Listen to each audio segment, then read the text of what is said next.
Let us look into a simple case study. This happened in 1967.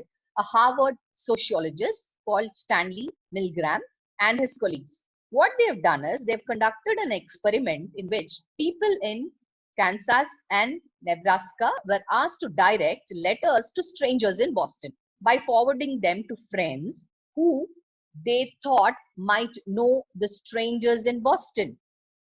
Now you are understanding the first point. You are asked to send the letters to the strangers in one place, and you who they thought might know the strangers in Boston. Sometimes you know them, sometimes you do not know them. So half of the letters were successfully delivered through not more than 5 intermediaries. But additional studies by Milgram and others conducted between the other cities have shown that there appears to be a universal 6 degrees of separation. That is, between any two individuals in the world. So there is a 6 degree of separation. So 6 people will not know each other. One person need to know 6 people. That one person in that 6 degrees will not know another 6. So you're understanding the 6 degrees of separation. This is a simple case study will make us understand how you're trying to interact or how you're trying to have the connectivity over your social network. Now, I thought I would try to discuss the general or the basic characteristics of the social networks. I am basically trying to generalize these.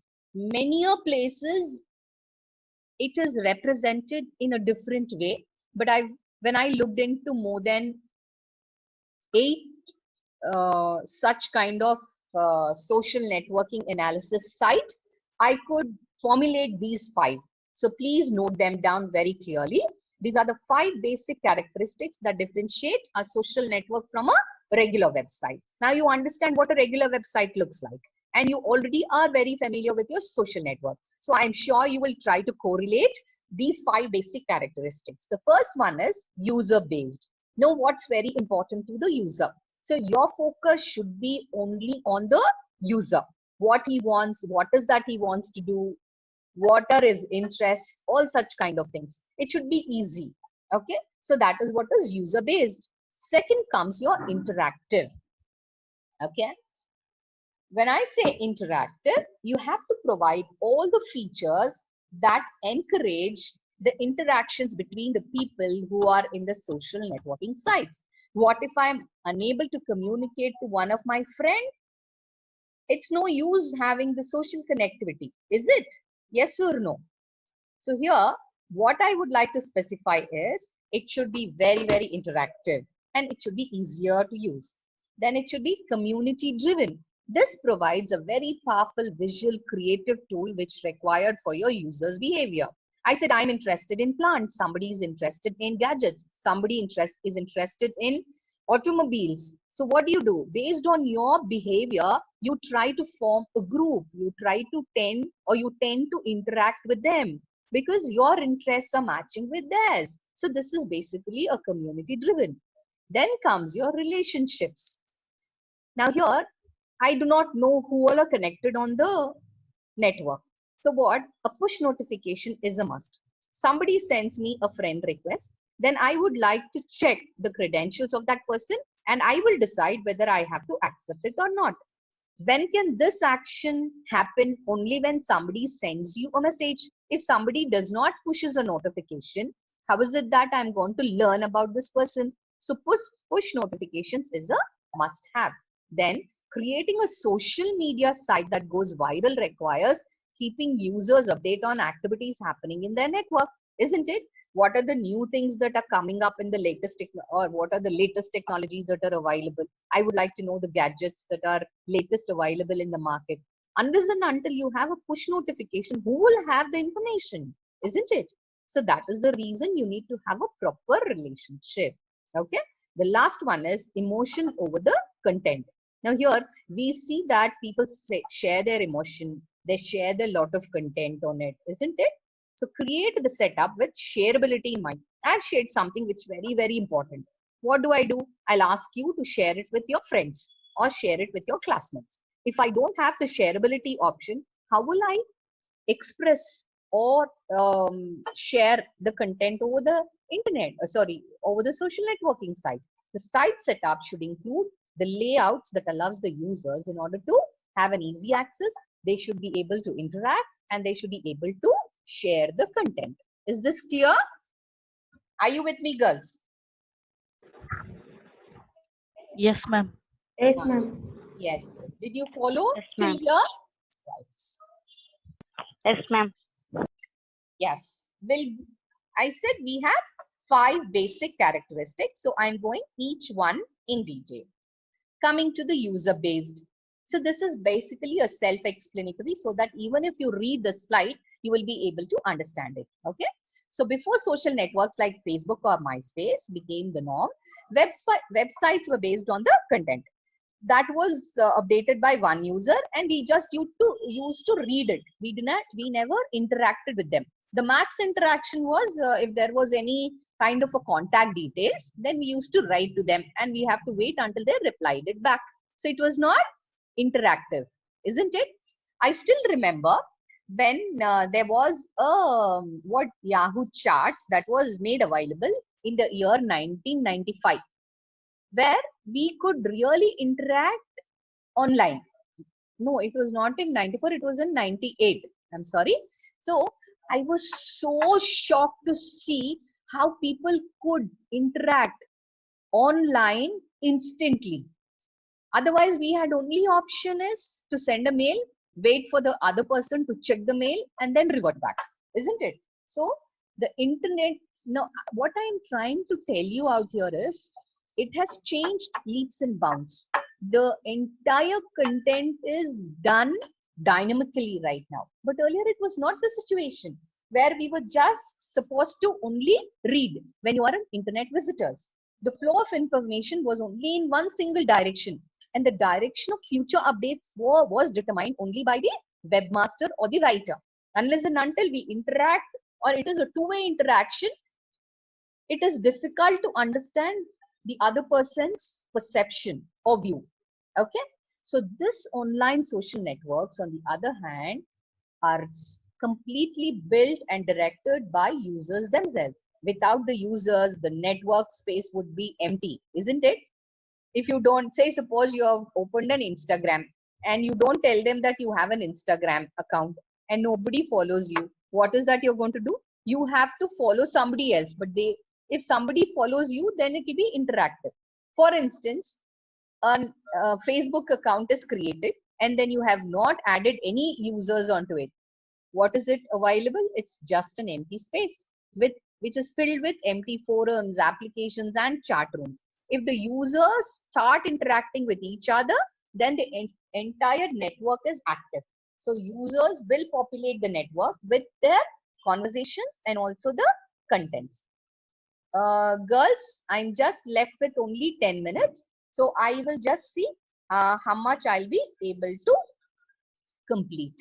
The direction of that content is determined by anyone. You can do it, even I can do it. I can post on yours and you can post on mine.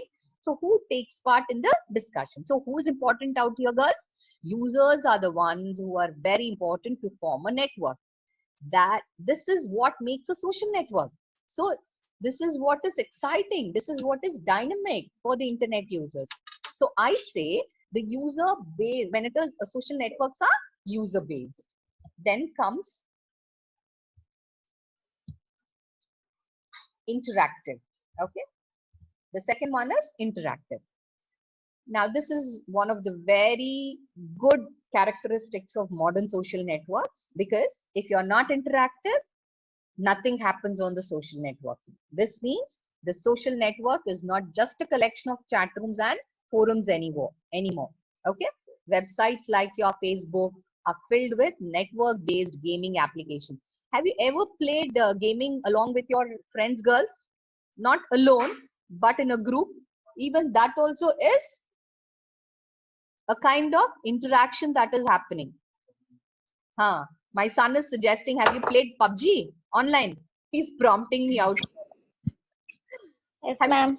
Yes, ma'am. So did you play a multi-user games or single? You played singly. Multi-games. Multi-user. So what is Multi-user. this you're trying to be interactive.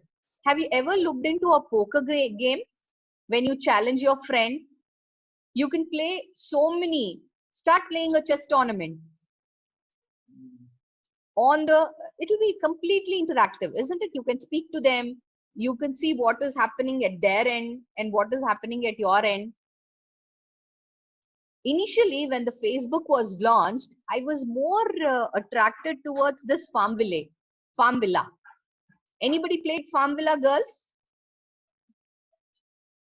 Have you ever heard about it? No, ma'am. No, ma'am. There, when we started initially, I wanted to do farming on that system, and then you get a lot of goodies. See, I want to share those goodies to them. I can't use them, but I can share it with some friends. If I don't have a friend connected to my Farm Villa, then I can't share it. So once I share it, even I can receive certain things. So what is it? Basically, we are doing some kind of an interaction. So these social networks are quickly becoming a pastime that more people are choosing over the television, because it is more than just an entertainment. Who is doing this? It was a way to interact, a way to connect and have fun with the friends. Girls, I'm left with just 6 more minutes to go. Okay. Then community driven. As I said, people people who are having a same kind of interest can group together, like birds with the same feathers will flock together. There's a saying, isn't it? So it is community driven. Social networks basically are built and thrive from the community concepts. I have House of Plants of India. I think there is one community called like that. So I'm very much interested in plants, so I get connected to them. So they will try to share certain tips. Like say, suppose one of my plant is dying. So I will ask some kind of an information about that, how to maintain it, whether I need to put some manure, or how frequently should I water that plant, or something like that. So basically, these are the communities or the social groups which are around us, which will help us in order to do something. It's basically in order to have a community. I mean, we are living in a community. Without the community, can you imagine the world? We can't, isn't it? So just like any other communities, the social groups around the world are founded on the fact that members hold some common beliefs or hobbies. Okay, social networks are based on the same principle. Now you follow what this means? Within most modern online social networks today, we'll find certain sub-communities of people who share commonalities, such as alumni of a particular high school. Do you have an alumni group of your school? So that is basically a community group or an animal welfare group.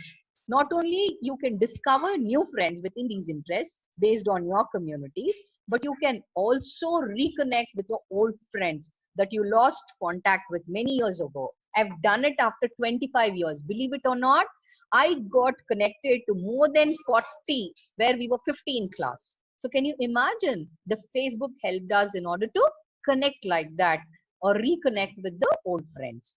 Then coming to the relationships. Unlike the websites of the past, social networks will thrive only on the relationships. So you have to establish more relationships, which is nothing but working towards the center of that network.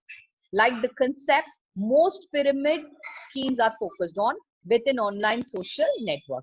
When you have just 20 contacts and you publish a note or an update on that page, what content proliferates out across a network of the content? So the larger the group you have, the larger you're trying to spread your word there, isn't it? So that is about the relationships. The last one is emotion over the content. Now here I said you have to have an emotional factor.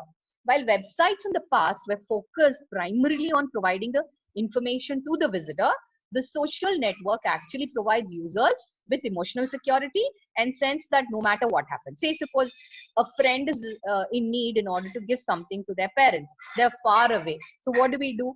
We have an emotion connect with our friends. So what do? We go help them out, isn't it? So this also can help in trying to connect over your internet. So whether suffering from a divorce, breakup, or any other family crisis, somebody will come and try to communicate to you and then give some kind of a advice on it. So this is basically giving you a emotional bond.